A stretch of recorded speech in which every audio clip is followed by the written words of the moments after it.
Hello, my dear children of 10th standard. In this video, we are going to study poem from your first flight book. The name of the poem is The Ball Poem. Poem number 3, second poem it is The Ball Poem written by John Berryman. So very first, I'll give you central idea of the poem. So, the ball poem looks like a simple story of a young boy losing his ball. The boy is severely upset over the loss. Normally, it may seem like a great overreaction. Children lose things as their toys and balls quite often. So, here the ball seems to be symbolizing the poet's childhood. Poet says that life is very short. The poet realizes that it is very difficult to deal with the loss, but it must be done. We should move on as there is no use in wasting precious time and life. So, let us begin the poem. Very first, I'll give you short introduction about the poet. John Berryman was an American poet and scholar. He was a major figure in American poetry in the second half of the 20th century and is considered a key figure in the confessional school of poetry. He took birth on 25th October 1914. He died on 7th January 1972. So, now let us begin the poem. I'll read the stanza and I'll explain you. So, in the first stanza, the poet says that what is the boy now who has lost his ball? What is he to do? I saw it go, merrily bouncing down the street, and then merrily over there it is in the water. So here bouncing means jumping and street means narrow path. Merrily means happily. So in this stanza, poet sees a boy playing with a ball. Then the boy loses his ball. The poet asks, what should the boy be feeling now? He asks, what will the boy do now? He saw the ball bouncing merrily, means jumping happily and going down the street. And now, in the same way, it has fallen into the water and lost forever. Further, in the second stanza, poet says that no use to say, oh, there are other balls. An ultimate shaking grief fixes the boy as he stands rigid, trembling, staring down all his young days into the harbor where his ball went. Here, shaking means trembling, grief means sorrow, rigid means unmoved.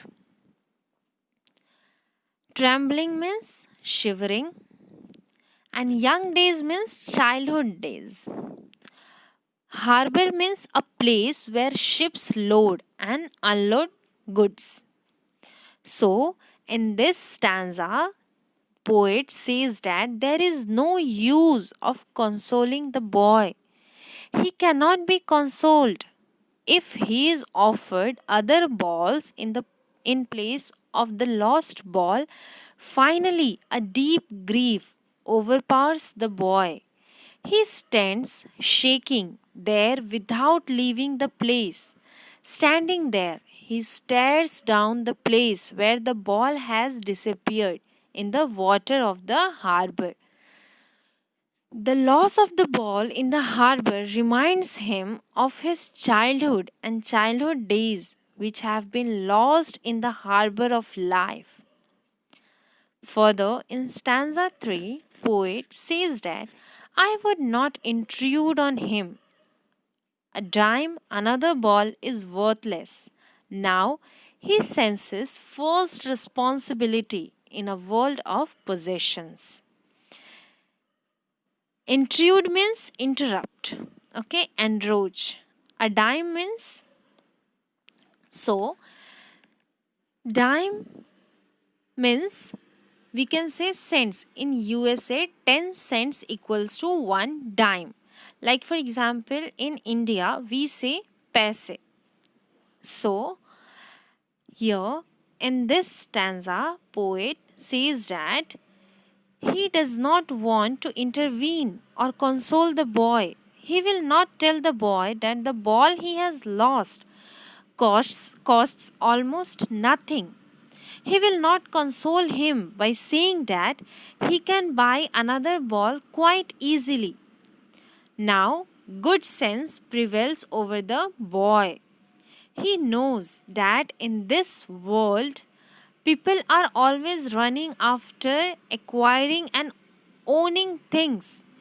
He realizes that what is his first responsibility in such a world.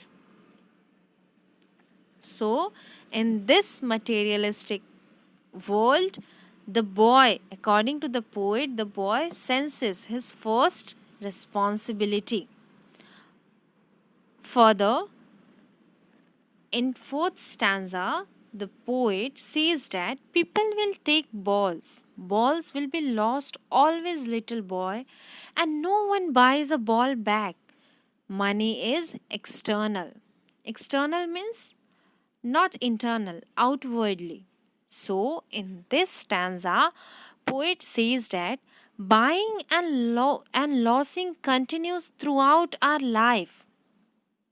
People will always buy such balls, and the balls they buy will continue to be lost. Once a ball has been lost, it is lost ball again.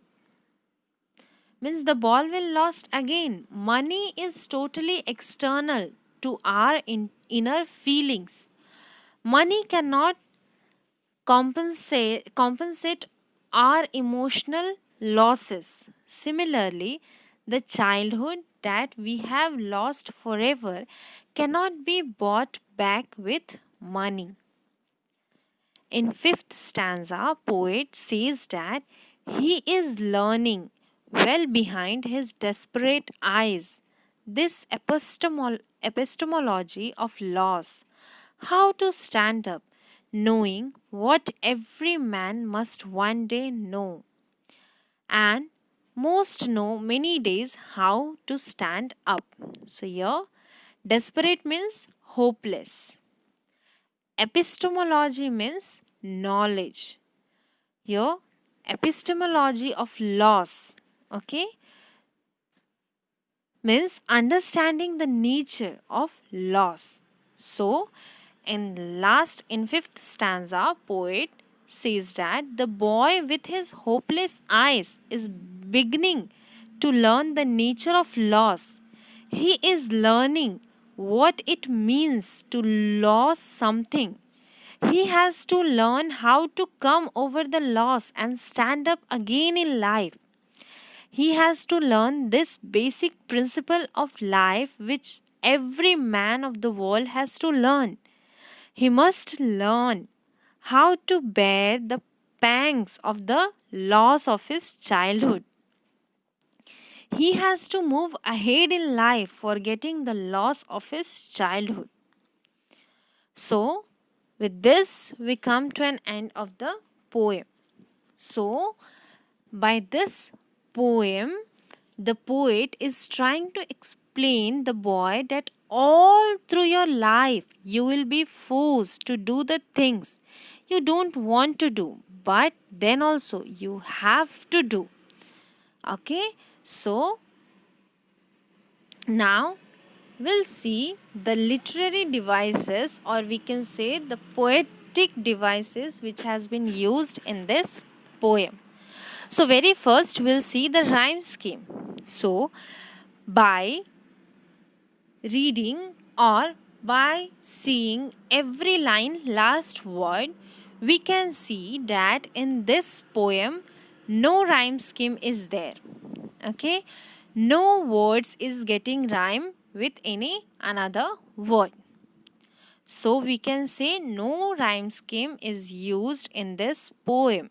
So poet has used free words. Now we'll see the figures of speech which has been used in this poem. So very first figure of speech is alliteration.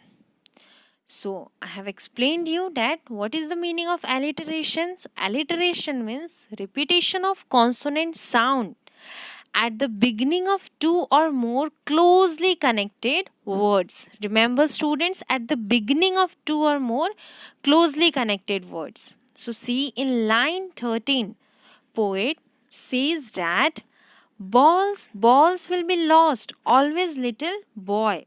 So here balls, boy means b sound is prominent or b sound is coming in the start of the words. So we can say that this is the sign of alliteration.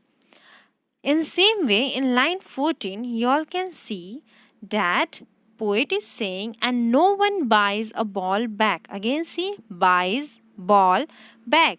Again, b sound is coming, okay, in the start of the words. And boy is consonant. So, see, in line 17, second last line, poet is saying that knowing what every man must know one day. No. Now see here, knowing, no. And again see, man must. So see, mama sound is coming. Like same way, knowing, no, na sound is coming. So this is the sign of alliteration. Now, next figure of speech which has been used in this poem is anaphora.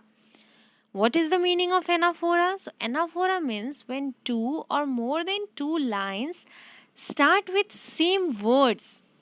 Okay? So, that is known as anaphora figure of speech. So, if you will read the poem, you will see that line 1 and 2 starts with what? Okay, and line 4 and 5 starts with same word, that is merrily. So this is known as anaphora figure of speech, means the lines, okay, the line will start with same word. Two or more than two lines will start with same word. Now next figure of speech which has been used is repetition. So simple repetition means repetition of words, phrases in the sentence or repetition of or in the lines. So see in line 2 when the poet says, what is he to do? I saw it go. So see, two times what word is getting repeated. So this is the sign of repetition. Again see in line 13. Okay, when the poet says balls will be lost, always little boy. So see, two times balls is getting repeated. So this type of figure of speech is known as repetition. So we can say that in this poem, the ball poem, poetic devices, in poetic devices, first rhyme scheme. So no rhyme scheme is used. Poet has used what? Free words. Again, figures of speech. So figures of speech which has been used is alliteration, anaphora and repetition. So with this we come to an end of the poem. Thank you.